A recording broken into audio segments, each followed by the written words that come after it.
오늘 본문은 이 지혜로운 사람이 경계해야 되는 나태와 게으름에 대한 교훈입니다. 특별히 솔로몬은 미물인 개미조차 앞날을 위해 열심히 대비하며 사는데 하나님의 최고의 피조물인 인간이 게으름과 나태로 허송세월을 하면 빈궁과 곤핍이 덮치게 될 것이다 경고를 합니다. 나태와 게으름의 습관을 버리지 않을 때 치러야 될 그 대가가 얼마나 가혹한 것인지를 깨닫고 참 지혜자의 모습을 갖출 것을 이야기하죠. 7절을 보시면 개미는 두령도 없고 감독자도 없고 통치자도 없을 때 먹을 것을 여름 동안에 예비하며 추수 때에 양식을 모으느니라 하였습니다. 여기서 나오는 여름이라는 것은 일반적으로 이스라엘 지방에서 추수기를 말합니다.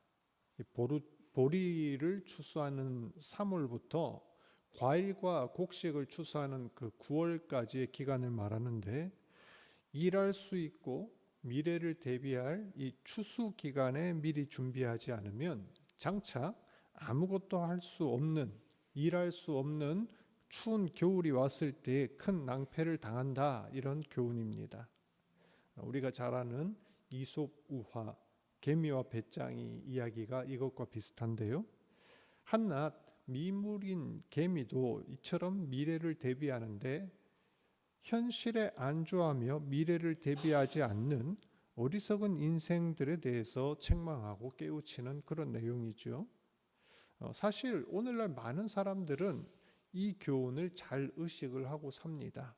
나름대로 미래에 닥칠 위기에 대비해서 저축도 하고 여러 가지 방편을 마련합니다. 대표적인 예가 뭘까요? 보험이 아닐까 싶은데요. 현대인들 대부분이 미래의 위기와 위험에 대비해서 여러 가지 보험에 가입하여 살고 있지 않습니까?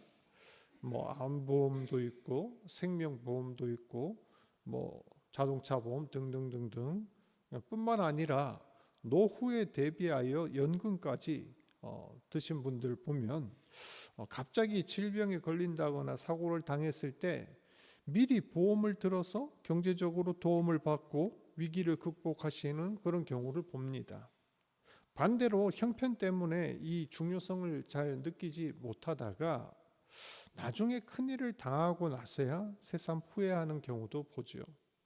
이처럼 우리는 사방 곳곳에 도사린 위험과 또 위협을 대비하는 그런 지혜를 잘 알고 있습니다. 그런데 여러분, 오늘날 세상 사람들이 육신의 질병이나 사고 같은 경우는 이렇게 미리미리 잘 대비를 하는데 정작 영혼을 위한 대비는 소홀하다는 것을 아십니까? 인생의 겨울과 같은 극한 고난의 때가 있듯이 모든 영혼은 반드시 맞이해야 될 죽음과 심판이 예비되어 있다는 것입니다. 히브리서 9장 27절, 한 번 죽는 것은 사람에게 정해진 것이요 그 후에는 심판이 있으리니 하였습니다. 그야말로 더 이상 아무것도 할 수 없고 바꿀 수 없는 운명이 시간이 닥칠 것을 우리는 모두가 다 알고 있지만 사람들은 죽음 이후의 심판을 위한 대비와 준비만큼은 전혀 하지 못하고 있다는 것입니다. 이 얼마나 어리석은 일입니까? 하지만 참으로 지혜로운 사람은 그리 살지 않습니다. 이와 관련하여 우리는 바울의 예를 보게 됩니다. 그는 자신에게 죽음이 가까이 다가옴을 미리 알고 있었습니다. 디모데후서 4장 7절부터 8절을 보면 나는 선한 싸움을 싸우고 나의 달려갈 길을 마치고 믿음을 지켰으니 이제 후로는 나를 위하여 의의 면류관이 예비되었으니 주 곧 의로우신 재판장이 그날에 내게 주실 것이며 내게만 아니라 주의 나타나심을 사모하는 모든 자에게도니라. 아멘. 바울은 놀라운 고백을 합니다. 그는 지금까지 마지막 날을 준비하는 지혜로 삶을 살았다라고 이야기를 합니다. 그렇기 때문에 죽음조차도 두려워하지 않고 심지어 그날에 받을 상급을 확신합니다. 우리도 마지막 순간까지 이처럼 고백할 수 있기를 바랍니다. 세상에서 미래를 대비하여 노후 준비를 잘하는 것도 중요하지만 그 이상으로 우리 영혼의 추수기를 대비하여 풍성한 열매를 맺고 구원받는 인생의 참 승리자가 되시기를 주의 이름으로 축복합니다.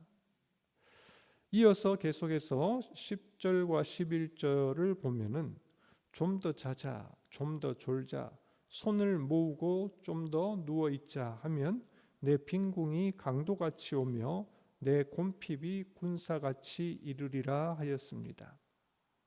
여기서는 게으른 사람에 대하여 잠과 연관된 교훈을 주는데요. 우리나라 옛 이야기 중에 이런 재미난 우화가 있습니다. 게으르기로 소문난 농부가 있었답니다. 다른 식구들이 모두 밭에 일하러 갔는데 혼자 남아서 집에서 낮잠을 자고 있었습니다. 그런데 잠결에 부스럭거리는 소리가 나지 않습니까? 실눈을 가만 떠보니 어떤 강 큰 도둑놈이 담장을 넘고 있었습니다. 그런데 이 농부가 너무 졸려서 눈뜨기가 귀찮아서 이렇게 말합니다. 저 도둑놈 마당에 한번 내려오기만 해봐라. 쿵 하는 소리가 들리고 집 안으로 들어왔습니다. 도둑놈이 마당을 살금살금 걸어오니까 눈꺼풀이 너무 무거워서 이놈 집 안에 들어오기만 해봐라. 도둑놈이 농부를 보고 있으니까 그냥 자고 있거든요. 그래서 안방으로 들어갑니다. 저놈 물건을 훔쳐서 나가면 딱 꼼짝도 못하게 증거를 들고 잡아야지. 얼마 후에 도둑이 물건을 잔뜩 훔쳐서 안방을 나옵니다. 그리고 문을 열고 나가는 모습을 보면서 그 게으른 농부가 뭐라고 했을까요? 이놈 다시 오기만 해봐라.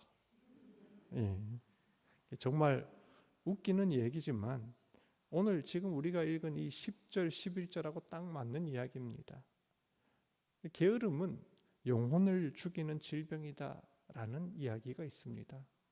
제가 지난 주일 오후 예배 설교에서 생명의 본질이 우리가 가진 시간이다라고 말씀을 드린 적이 있는데, 만일 이 말대로라면 게으름은 우리의 시간을 죽이고 생명을 좀먹는 질병과도 같습니다. 사람들은 누구나 편해지고 귀찮은 것을 피하려는 욕구가 있죠. 하지만 이런 유혹을 누르지 못하고 무절제한 인생을 살게 됩니다. 그리고 그 결과가 바로 오늘 이 11절에 나오는 것처럼 빈궁과 곰핍의 삶이 피할 수 없음을 우리에게 알려줍니다. 특별히 솔로몬은 빈궁과 곰핍이라는 것은 강도같이 군사같이 임할 것이다 라고 하는데, 이것은 우리가 생각지 못할 때에 감당할 수 없는 모습으로 밀려와서 우리를 엄청난 곤경에 빠뜨린다라는 것을 비유적으로 설명한 것입니다. 우리는 흔히 공부하는 자녀들에게나 직장 생활하는 지인들에게 이런 조언을 합니다. 게으르지 말고 성실해라. 재능은 사그러들어도 노력은 배신하지 않는다. 공부는 머리가 아니라 엉덩이로 하는 거다. 하나같이 귀한 말씀이고 저도 여기에 긍정하는 바입니다. 하지만 한 가지 제가 여기에 첨언하고 싶은 것은 그 노력이 올바른 방향과 또 올바른 하나님의 뜻에 맞는 그 지혜로운 길로 설정이 되어야 된다는 겁니다. 어떤 사람은 정말 열심히 공부하고 쉬는 시간에 화장실도 안 가는데 성적이 안 나오는 경우가 있습니다. 또 어떤 사람은 뭔가 쉬지 않고 분주하게 사는 것 같은데 나중에 보면 결과는 없고 뭘 했는지 알 수 없는 그런 경우도 있습니다. 많은 이유가 있겠지만 대부분은 바른 방향으로 반드시 해야 할 걸 하지 않고 나 좋을 대로 그냥 엉뚱한 일만 해서 그렇습니다. 게으름이라는 책이 있습니다. 김남준 목사님께서 쓰신 그런 참 좋은 책인데 한번 읽어보시기를 제가 권합니다. 근데 그 책 내용 중에 이런 부분이 있습니다. 게으름은 인생을 소모하게 만드는 나쁜 습성이다. 게으름과 부지런하다라는 것은 단지 삶의 태도가 아니라 삶의 방향과 관계에 있다는 것을 주의해야 된다. 아무리 분주하게 살아도 거룩한 목표가 없다면 그것은 게으른 삶과 다름이 없다. 저는 이 말씀에 굉장히 큰 공감을 합니다. 물론 몸을 부지런하게 움직이고 열심히 살려는 의지도 중요하지만 더 중요한 것은 거룩한 목표가 있어야 된다는 것입니다. 즉 올바른 방향과 신앙이 있어야 된다는 거죠.